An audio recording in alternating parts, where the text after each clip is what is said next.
Bueno, vamos a empezar con la clase de hoy, ¿vale? Vamos a ver COVID.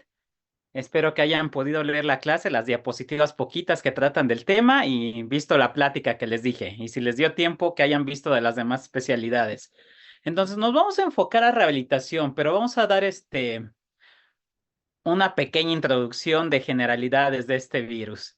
Entonces, como pudieron leer, coronavirus es una familia muy extensa de virus, habitualmente son respiratorios, algunos tienen afectación gastrointestinal, inclusive el SARS-CoV-2, muchos de sus componentes, sobre todo en edad pediátrica, fueron también a nivel gastrointestinal, pero bueno, es un virus bastante común, de que da gripitas habituales, pero obviamente nos compete esta variedad que nos dio mucha lata hace casi 5 años. Entonces, como se pudieron dar cuenta, es un virus con envoltura, por eso todas las medidas de protección que se implementaron durante la pandemia funcionaron bien. Y lo importante de esto, y lo podemos ver en la siguiente diapositiva, es que tenía mucha afinidad por células epiteliales y también por neumocitos tipo 1 y tipo 2. Además, también tuvo un gran tropismo o una gran afinidad para células endoteliales. Por eso se vio el daño pulmonar. No solamente era en el parénquima como tal, sino también en la vasculatura.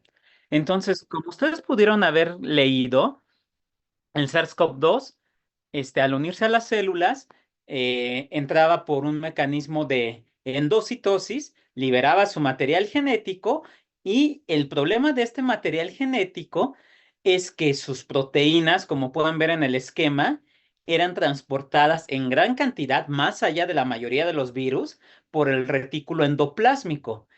Al ser sus proteínas transportadas por el retículo endoplásmico, favorecía dos cosas. Obviamente su ensamblaje y dos, la expresión de estas proteínas en la superficie de la célula que estaba infectando. Por lo tanto, al manifestar o al expresar tantas proteínas virales en su membrana celular, lo que pasaba es que estimulaba una respuesta, primero citotóxica como cualquier virus, pero secundario a la respuesta citotóxica, se reclutaban obviamente los macrófagos, en este caso pulmonares, que vamos a hablar de la afectación pulmonar, y también de esos polimorfonucleares que llegan, como ustedes bien saben, este, al sitio de lesión. El gran problema del COVID, gracias a estas proteínas que ustedes pueden ver aquí, a estas proteínas estructurales, es que hacían algo que se llama tormenta de citocinas. Es decir, esas citocinas que conocemos, la interleucina 1, la interleucina 6, el factor de necrosis tumoral alfa, se producían de golpe en picos muy elevados y de manera muy constante. Por eso se llamaba tormenta de citocinas. Era una producción muy exagerada de esas citocinas proinflamatorias. Por eso la primera y segunda ola de COVID llevaron mucho a hospitalización, porque esa tormenta de citocinas, ustedes bien saben lo que hace esas citocinas en cantidades elevadas y producidas de manera constante, llevan a todas las alteraciones que vimos de enfermo crítico. Todo eso que vimos del choque cardiogénico, del choque hipovolémico, del choque séptico, de la coagulación intravascular diseminada, el COVID nos llevaba muy rápido a eso. ¿Por qué? Por esta tormenta de citocinas, pero estimulada inicialmente, obviamente, por la respuesta citotóxica. Entonces, esto fue un punto de alerta para COVID. ¿Hay otros virus que producen tormenta de citocinas? Sí, es un hecho que hay otros virus. Influenza se acerca mucho a eso, pero no llega al grado que llegó COVID. Pero el COVID sorprendió porque esa tormenta de citocinas se daba en un tiempo muy breve. Entonces, esto fue lo que complicó a los pacientes y les digo, por eso en la primera y segunda ola se saturaron los hospitales, sobre todo en las unidades de terapia intensiva y obviamente falleció mucha gente. No nos daba tiempo de comprender bien lo que estaba pasando en el cuerpo cuando el pulmón ya estaba muy dañado y tenían todas las complicaciones que les digo, vimos en Inmuno, en esa columna de citocinas proinflamatorias, cantidades elevadas y producción por tiempo prolongado. Y con la culpable fueron estas tres proteínas estructurales que ustedes pueden ver aquí, que ilustran bastante bien aquí, sobre todo en el transporte intracelular que hace el retículo endoplásmico. Ahora, les digo, lo que nos compete de COVID, y lo van a seguir viendo, aunque no tan severamente como se vieron en esa primera y segunda ola, es que causaba infección pulmonar, pero había de infecciones e infecciones pulmonares. Entonces, esta es la clasificación de la OMS. Volvemos a una clasificación de la OMS, porque les digo, son las más difundidas a nivel mundial, y se catalogaba la enfermedad de la siguiente manera. Ahorita la mayoría de las infecciones por SARS-CoV-2, más allá de las variantes que tenemos, la mayoría son enfermedades leves, pero sigue habiendo COVID, no ha desaparecido, por eso la necesidad de las vacunas cada año. Entonces, la enfermedad leve eran síntomas respiratorios molestos, aunque aquí dicen leves y eran bastante molestos, sobre todo a nivel de nariz, senos paranasales, obviamente cavidad oral, faringe, laringe y oído. Pero estas infecciones se quedaban en vía aérea superior. Por eso aquí dice entre paréntesis que en la radiografía no había evidencia de neumonía, es decir, la infección era superior y hasta ahí se queda. Y la mayoría de las infecciones actualmente, afortunadamente, se quedan en enfermedad leve. ¿Qué más sigue pasando? Dependiendo de la variedad del virus, sobre todo de estas proteínas de adherencia vírica que se expresan en las células infectadas, podía llevar a neumonía. Y esta neumonía inicialmente era una neumonía leve, o bueno, actualmente es leve. La neumonía leve ya nos arroja datos radiográficos de que hay una neumonía, pequeños infiltrados. Hagan de cuenta como la radiografía que vimos en influenza, pero muy, muy leve los infiltrados y sobre todo parailiares, es decir, en la línea media. Y son pacientes que aunque tuvieran esta infección pulmonar y ya se pudieran comprobar estos infiltrados por radiografía, no requerían oxígeno suplementario, es decir, no tenían datos de insuficiencia respiratoria. Aunque había algunos alvéolos inflamados, aunque había algunos bronquiolos terminales inflamados, teníamos suficiente superficie de intercambio gaseoso para permitir que se diera bien este mecanismo y no tuviera necesidad de oxígeno suplementario. La mayoría de los pacientes actuales, igual de COVID, si se llegan a complicar con neumonías, son estas neumonías leves. El tratamiento es ambulatorio, no requieren hospitalización. ¿Cuáles son los que van a ver, pero ya les digo, en menor grado o en menor cantidad? Neumonía grave y casos críticos. ¿Neumonía grave a qué se refería? Ya tenemos datos de insuficiencia respiratoria. La superficie de intercambio disminuía tanto que ahora sí había necesidad de oxígeno suplementario. Pero ¿cuáles son esos síntomas de insuficiencia respiratoria? Para empezar, lo primero que hace, y esto estamos hablando de adultos o de adolescentes adultos, estos datos, la frecuencia respiratoria aumenta. Es la compensación inicial, así como cuando hacemos ejercicio y aumentamos la frecuencia respiratoria para meter más aire, lo mismo pasa en las neumonías graves por COVID. Tenemos menor superficie de intercambio y la manera que intenta el cuerpo de compensarlo, pues es metiendo más aire para absorber más oxígeno. Por eso aquí dice frecuencia respiratoria mayor a 30 respiraciones por minuto. Y el segundo dato importante es que teníamos saturaciones por debajo del 93% y vean, en reposo, eso es lo importante. En reposo, si ustedes se ponen un oxímetro, la mayoría, salvo que tengamos alguna patología por ahí o alguna alteración, saturamos arriba del 95% en reposo, sentaditos y al aire ambiente, como dice ahí.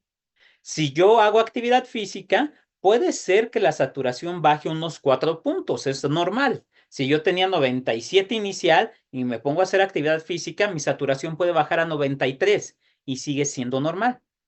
Pero si yo al reposo tengo menos de 93%, ya se considera una hipoxemia leve.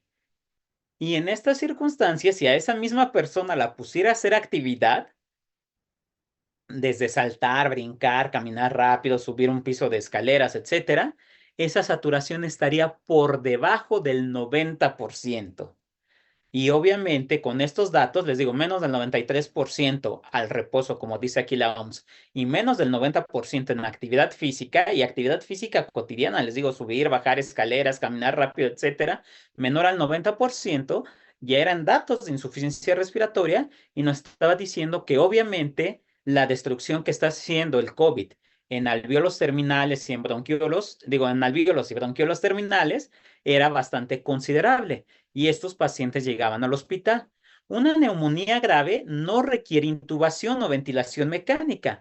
Eran pacientes que llegaban o llegan, pero les digo, ahorita son los menos, que llegan a los hospitales, se les pone oxígeno suplementario, puntas nasales, mascarilla, mascarilla reservorio, etcétera, y con eso los podíamos estabilizar. Y también en cuanto se estabilizaban, habitualmente en 72 horas, se pueden mandar a casa para continuar con el tratamiento. Y sí, por un momento dependientes de oxígeno, pero estos pacientes, que son los que actualmente van a ver ustedes como fisioterapeutas, lo más común es que no requieran oxígeno a largo plazo y que obviamente les digo, salen con oxígeno del hospital porque todavía no se termina la enfermedad, pero a largo plazo se les quita perfectamente el oxígeno y no quedan oxígeno dependientes.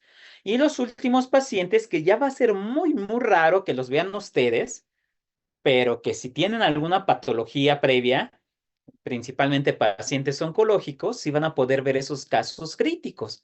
Estos pacientes habitualmente, y les digo, vuelvan a recordar esa columnita de citocinas proinflamatorias, en cantidades elevadas y por mucho tiempo, ya llegan al hospital con algún tipo de falla. ¿Se acuerdan de la falla orgánica simple, cuando falla un solo órgano, falla orgánica múltiple, cuando empiezan a fallar varios, porque hay hipoxemia, bajo gasto cardíaco, vasodilatación, esa coagulación intravascular diseminada? Son pacientes que no solamente entraban con la enfermedad pulmonar o la neumonía grave, sino que ya tenían un efecto multisistémico en menor o mayor grado. Estos pacientes, más allá del grado del daño pulmonar, por tener afectado otros órganos o sistemas, sí eran los que llegaban a ventilación mecánica. Y son los que desafortunadamente en la primera y segunda ola se morían, pero rapidísimo, ¿no? Que sobrepasó mucho al sector salud y no había suficientes ventiladores para los pacientes, ¿no? Obviamente, si lo necesitaban y no lo tenían, pues el pronóstico era bastante malo. Les digo, va a ser raro que ya vean casos críticos de COVID. Sí los hay todavía, porque les digo, la enfermedad continúa, pero ya son los menos de los casos y ahora sí tienen que tener alguna inmunosupresión para llegar a este grado de enfermedad. Entonces, sus pacientes en los que nos vamos a centrar y en los que realmente actualmente les vuelvo a decir, porque ya no estamos en la pandemia, pero actualmente va a requerir los servicios de fisioterapia, van a ser estos pacientes de neumonía grave y los poquitos de casos críticos. En enfermedad leve, obviamente, como se queda en vía aérea superior, no se requiere ningún manejo de fisioterapia. En neumonía leve, que nunca requirió hospitalización, nunca hubo insuficiencia respiratoria y nunca hubo necesidad de oxígeno, tampoco se requiere fisioterapia. ¿Y por qué hago tanto énfasis en estas diferencias de acuerdo a la clasificación de la OMS? Porque les decía desde la clase pasada, durante la pandemia surgieron muchas recetas de cocinas de terapia respiratoria, ¿no? Y a cualquier paciente que hubiera tenido COVID, independientemente de estos cuatro grupos que estamos hablando ahorita, a todos los ponían a hacer lo mismo y todo solamente era fisioterapia respiratoria. Y les digo, la realidad es que no fue así. Entonces, vamos a platicar de estos grupos que van a ver. Les digo, sobre todo nos vamos a centrar en el grupo 3, que son los pacientes de neumonía grave y son los que van a seguir viendo ustedes en la actualidad. El COVID, ya no voy a leer tanto todo esto porque ustedes ya lo leyeron en casa cuando les envié la presentación. Obviamente causaba una hiperinflamación, ya habíamos dicho, esa tormenta de citocinas horrible que hubo, y pues nos alteraba tanto circulación pulmonar, les decía, también atacaban células endoteliales de vasos sanguíneos, y aquí un dato importante y que tienen que tener en cuenta, había una sobrecarga de función del ventrículo derecho. ¿Por qué? Y también ese es el punto por el cual el ejercicio aeróbico que ahorita vamos a platicar es lo más importante para COVID y les digo, no tanto los ejercicios respiratorios. ¿Qué pasa? Cuando el pulmón tiene un daño vascular, porque sí se destruyen los vasos sanguíneos del pulmoncito, pues como cualquier parte del cuerpo, se intenta reparar ese tejido. Entonces los vasos sanguíneos del pulmón, sobre todo los derivados de arterias pulmonares, se engrosaban los vasos sanguíneos, quedaban gruesos, gruesos las paredes. El problema de una pared gruesa es que es rígida y una pared gruesa y rígida no permite vasodilatación y vasoconstricción, vasodilatación y vasoconstricción. Entonces eran vasos pulmonares, les digo, arteriales, que quedaban cerrados, duros y rígidos. El problema de eso es que el ventrículo derecho, que es el que manda la sangre a esas arterias pulmonares, se tiene que esforzar muchísimo, pero mucho, para que la sangre pase por esas arterias pulmonares. Entonces, tenía una sobrecarga de trabajo el ventrículo derecho, o bueno, tiene, si pasa esto con los pacientes con COVID que van a ver en la actualidad, y teníamos algo que se llama, y teníamos que descartar, que se llama hipertensión arterial pulmonar. Si un paciente con COVID quedaba o queda, si lo vemos actualmente, con hipertensión arterial pulmonar por esta causa que le estoy explicando, sí es necesario, y apréndanlo bien, compañeros, que durante el entrenamiento, aunque de manera cotidiana el paciente no utilice oxígeno, durante la terapia, en esa parte del ejercicio aeróbico, el paciente tenga oxígeno. Y lo van a ver mucho ustedes en los servicios de fisioterapia. Muchas veces el paciente se los llevan. Juanito, de 28 años de edad, tuvo neumonía grave por COVID y ahí actualmente no utiliza oxígeno, pero tiene disnea. Ahorita vamos a diferenciar eso de disnea y se los mandan como terapeutas. Ustedes, como van a ser buenos terapeutas, van a saber que la disnea se quita con ejercicio aeróbico y no con terapia respiratoria, pero de repente el paciente les empieza a desaturar durante el ejercicio. Ustedes lo ven al reposo cuando llegan, le toman signos vitales y ven que Juanito está saturando al 96% y dicen, está súper bien Juanito, ¿no? Pero ya empieza la parte de entrenamiento como tal, lo calientan, después empiezan con el entrenamiento. Obviamente están monitorizando a Juanito. Ustedes sean de los fisioterapeutas que monitorizan todo el ejercicio y hay hojas a nivel internacional para el monitoreo. Y Juanito empieza a bajar la saturación y empieza a tener 92 y lleva 10 minutos y ya bajó a 87. Y el fisioterapeuta, ya no voy a decir de instituciones como tal, pero bueno, de X institución, les va a decir, no, no le pongas oxígeno. El chiste es que no utilice oxígeno, tú déjalo así. Eso sería el peor error, porque ya sabemos que el pulmoncito funciona muy diferente al reposo que a la actividad física. Y si durante la actividad física el pulmón no tiene la capacidad para adaptarse a esa demanda adicional de oxígeno para producir energía, va a causar una hipoxemia, por eso baja la saturación.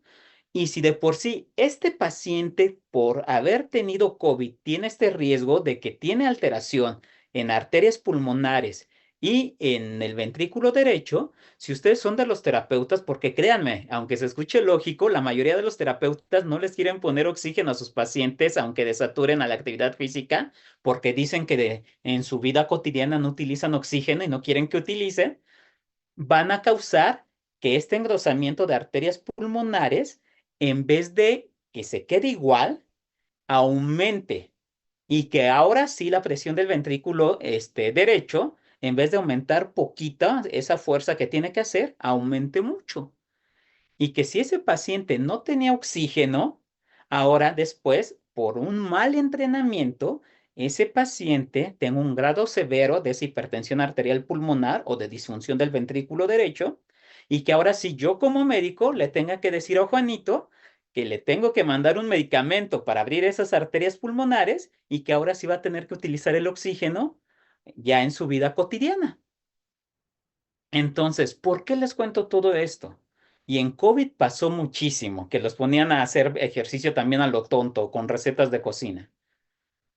El paciente sí puede quedar con un daño en ventrículo, sí, se esfuerza mucho por ese engrosamiento de arterias pulmonares, pero la mayoría de este daño es leve, compañeros. Por eso no requiere oxígeno. Pero si lo entrenan mal, ustedes favorecen que esto que causó el COVID, ahora, por una mala técnica de entrenamiento, las paredes se endurecen más, el ventrículo derecho se enferme más, o sea, más insuficiente, y ahora sí el paciente llega a utilizar oxígeno y llega a utilizar medicamentos, ¿no? La hipertensión arterial pulmonar de moderada a severa, ya necesitamos medicamentos para tratarla. La leve no, como es el caso de Juanito que le estoy planteando. Entonces, es bien importante, más si tienen estas patologías, COVID no es la única, vamos a conocer otras patologías que puedan afectar la función del ventrículo derecho.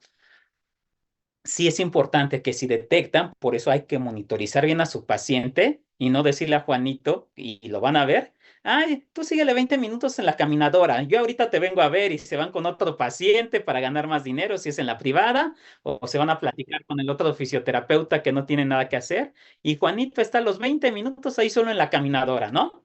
Porque si no lo monitorizan, se les van a pasar estos datos y otros que después les van a enseñar en otras patologías y pueden llevar a que un paciente que no estaba complicado y que se iba a beneficiar con fisioterapia, en este caso con ejercicio aeróbico, se complique y en vez de ayudarle, le causaron una enfermedad o empeoraron un daño que ya tenía su paciente.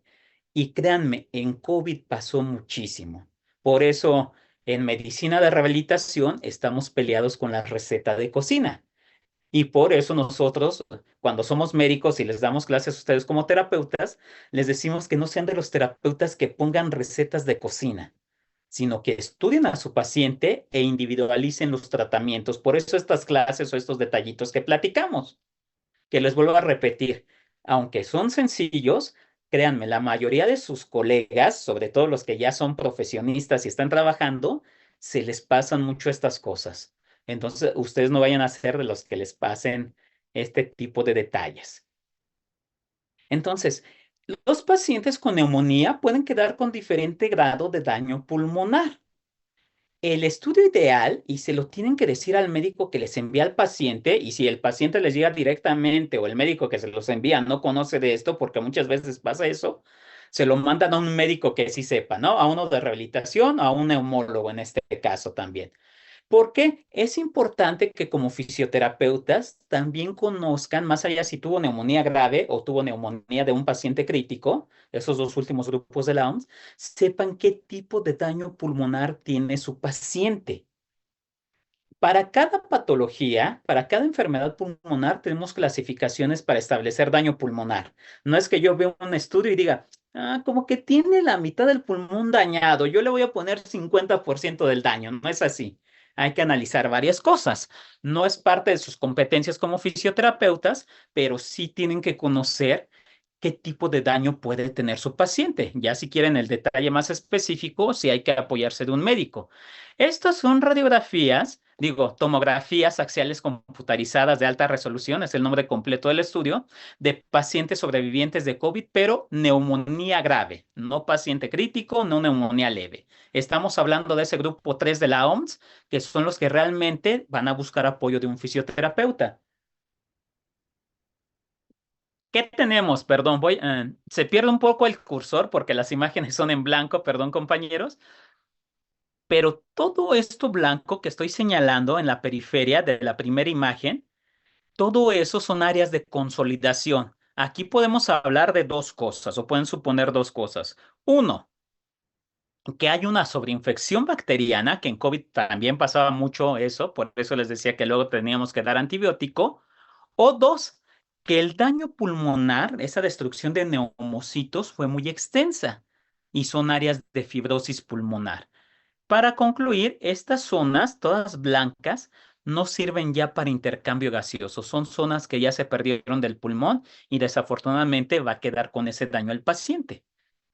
Dos, si se dan cuenta, hay líneas engrosadas. Esto que estoy marcando, que se marca bien una línea en la imagen inferior del lado izquierdo viendo de frente a la pantalla, son bandas inflamatorias. Las bandas inflamatorias quiere decir que la separación de los lóbulos del pulmón está engrosada, por eso se ven así. Y quiere decir que la infección fue bastante fuerte, o si es un estudio reciente, que la infección continúa inclusive, compañeros. ¿Qué más tenemos? Tenemos esta imagen, esto grisecito que se ve en la imagen de en medio que estoy señalando con el cursor, que ni es blanco ni negro, se ve como grisecito o como despulido, son las famosas imágenes de vidrio despulido, las van a escuchar mucho en daño pulmonar. La imagen de vidrio despulido me marca que es un tejido que está inflamado, que el virus está destruyendo a los neumocitos, que los linfocitos tóxicos están destruyendo a los neumocitos y que hay muchos macrófagos y polimorfonucleares intentando reparar el daño. Estas imagen de vidrio despulido me están hablando de un tejido que en ese momento está dañado, que lo más seguro es que no me sirva para intercambio gaseoso, pero que a largo plazo se puede recuperar y que puede volver a ser funcional. No crean que esta imagen que le estoy mostrando es una imagen permanente para el paciente. Lo más seguro es que si a este paciente, después de 6 meses, yo le vuelvo a sacar este estudio, todas estas zonas de vidrio despulido, si tuvo buen tratamiento médico y también buen tratamiento fisioterapéutico, esas zonas ya no existen y se van negritas, como un pulmón sano. ¿Qué más tenemos en estos pacientes?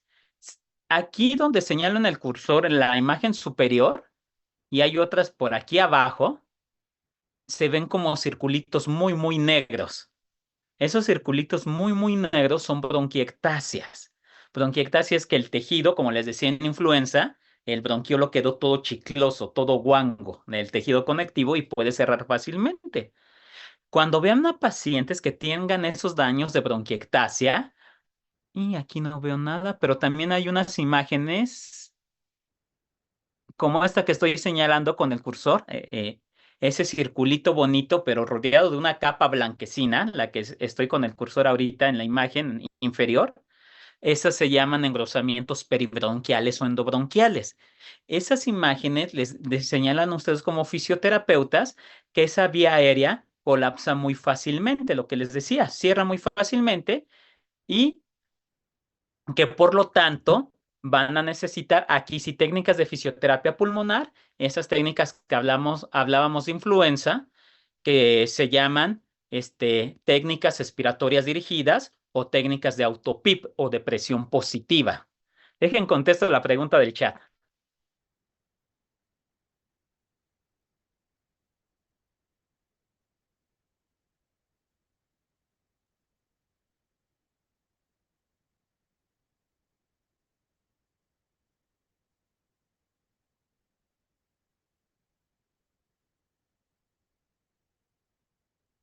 Listo, para continuar con la clase. Entonces, sí es necesario que se fijen en todo esto, compañeros. Les digo, no sean de los terapeutas de, sí, tuvo COVID, no me interesan más detalles.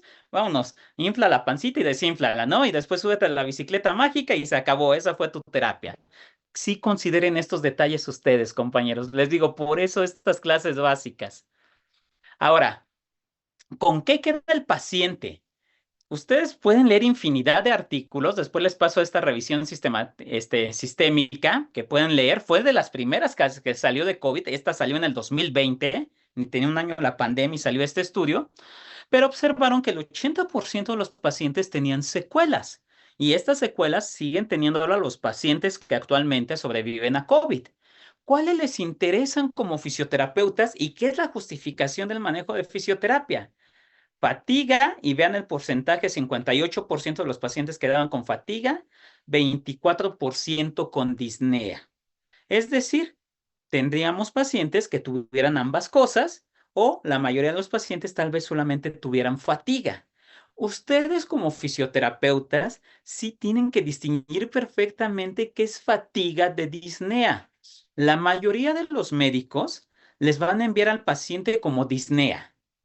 Y la mayoría de los pacientes que les mandan por disnea no van a ser disnea, va a ser fatiga. Y por lo tanto el manejo es muy diferente. Por eso aquí les pongo los porcentajes. Vean, es más común la fatiga que la disnea en sobrevivientes con COVID. Y también en la mayoría de las enfermedades pulmonares o sistémicas que afectan pulmón de manera secundaria, siempre esta relación va a ser cierta.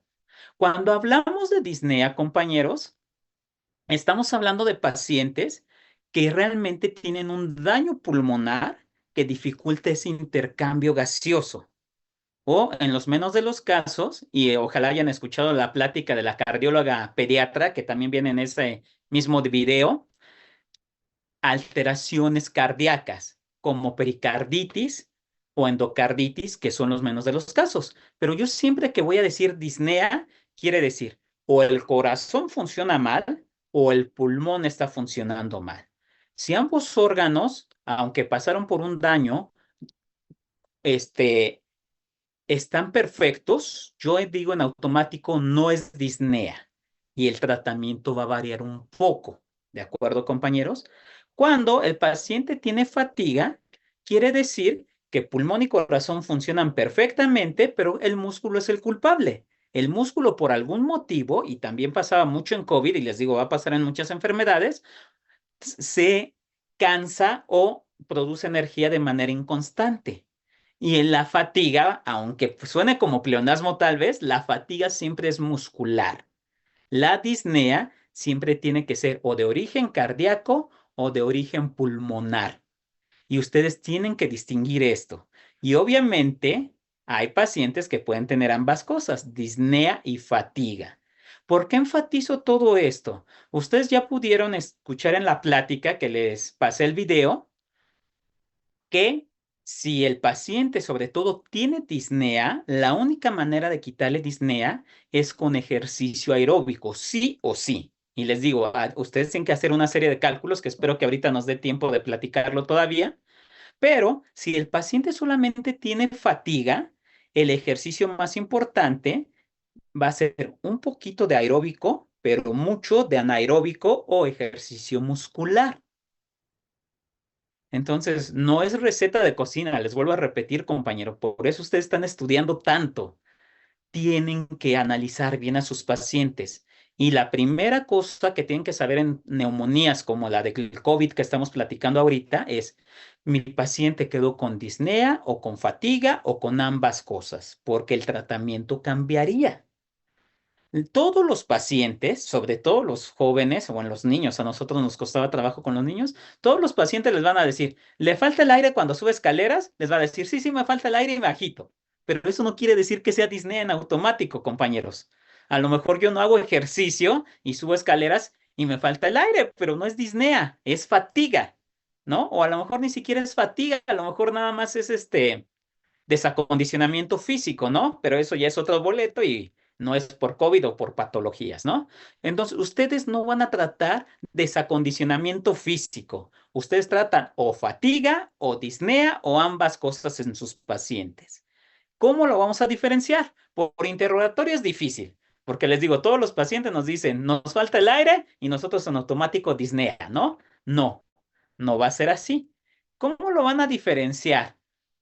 Ustedes van a tener que hacer, y lo hace cualquier fisioterapeuta, y es la prueba más sencilla, no necesitan equipos ni aparatos especiales, la caminata de 6 minutos, compañero. Obligatorio que en cualquier paciente que les llegue sobreviviente de una neumonía, como estamos hablando ahorita de COVID, eh, este, de COVID, y que les refiere, entre comillas, disnea, la caminata de 6 minutos, aparte de que les va a ayudar a diferenciar si es disnea o fatiga, les va a ayudar para que sea la base de su entrenamiento. Todo paciente pulmonar que sospechen que tenga disnea o fatiga o ambas cosas, se tiene que trabajar con base al VO2, no en base a frecuencia cardíaca, eso lo podemos dejar, pero para programas en casa, en su instalación de fisioterapia, en su consultorio de fisioterapia, tiene que ser con base al VO2 máximo o la famosa capacidad aeróbica, porque la capacidad aeróbica depende de un componente pulmonar y de dos componentes cardíacos. Y lo que estamos trabajando es disnea, que ya le habíamos dicho, o es de origen pulmonar, cardíaco, o puede tener ambos orígenes. Entonces, la caminata de 6 minutos es sí o sí en su evaluación. Así como hablábamos de VIH, que tenían que hacer escalas funcionales en pacientes respiratorios con este tipo de neumonía, sobre todo esta viral, es sí o sí hacer caminata de 6 minutos como fisioterapeuta. Si ustedes conocen a un fisioterapeuta que no realice una prueba como caminata de 6 minutos, que es la más sencilla, antes de implementar un programa de ejercicio, aléjense, ¿no? Y aprendan de otra mejor. La caminata de 6 minutos, si ustedes la pudieron buscar en video, o de seguro algunos ya la conocen, ponemos dos conitos a 30 centímetros de distancia. Digo, a 30 metros, perdón, 30 metros de distancia. Antes ya le tomaron signos vitales a sus pacientes, ya tienen que tener basales, frecuencia cardíaca, saturación, peso, talla. Después les digo por qué es importante peso y talla, presión arterial, al menos. Después, durante 6 minutos, lo van a poner a dar vueltas y vueltas y vueltas en esos 30 metros. Y cada minuto hay frases estandarizadas para decirle, llevas 1 minuto, llevas dos, vas haciéndolo muy bien, etcétera. Y son frases estandarizadas para no falsear la prueba. No le pueden decir, vamos, Juanito, camina más rápido, ánimo. Y no, no, hay frases estandarizadas que se tienen que decir minuto a minuto. Y cada minuto, el paciente, ustedes le tienen que tomar frecuencia cardíaca, va con un monitor, obviamente, saturación de oxígeno. Termina la prueba y les da un resultado en metros. Para saber si ese paciente tiene buena capacidad aeróbica o no, tienen que calcular qué es lo que se espera de ese paciente de acuerdo a su peso y talla. Por eso la formulita que tienen aquí abajo. Entonces, lo que tienen que hacer, compañeros, es la estatura que tenga el paciente y ¿quién nos va a ayudar? Tania, que está escribe y escribe. Tania va a sacar la calculadora y nos va a hacer el cálculo de esa capacidad que debe de tener Juanito.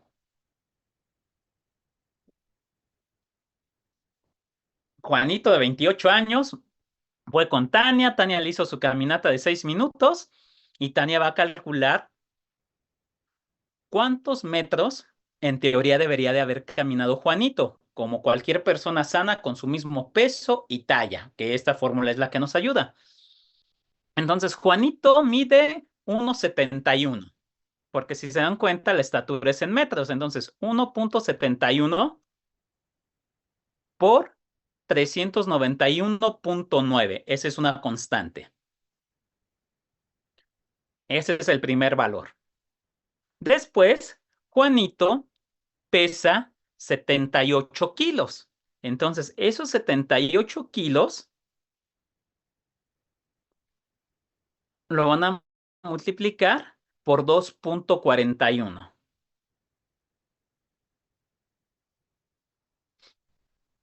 Y ahora, al primer valor le restan el segundo.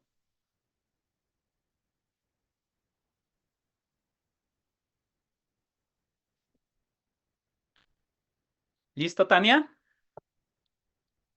Y al resultado que te dio, ahora sí al final, como dice la fórmula, le sumas 140,2.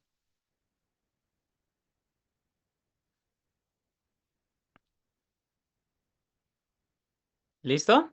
¿Cuánto dio, Tania? 622,369. Vamos a dejarlo en 622. Una persona sana, con el mismo peso y talla de Juanito, para considerarse normal, de acuerdo a esta ecuación se llama de Urich, URICH, es una ecuación internacional, debe de caminar 622 metros. Ese sería el 100% esperado o el predicho para una persona de peso y talla de Juanito. Pero Juanito tuvo COVID y se los enviaron. Y Juanito, adivinen, hizo su prueba de caminata de 6 minutos y caminó 422 metros. Obviamente no alcanzó el 622. Entonces, esta clase la vamos a continuar el martes. Vamos a continuar con esto. Y ya les digo qué más sigue de la historia de Juanito y qué van a hacer como terapeutas, ¿vale? Entonces me despido antes de que se nos corte la sesión. Pensé que la íbamos a terminar, pero bueno, salieron otros puntos para explicar. Entonces nos vemos el martes, compañeros, y seguimos con esta diapositiva, ¿vale? Bonita tarde, se cuidan. Igualmente, doctor, nos vemos. Ya, todo, profe. Profe. Nos vemos, adiós.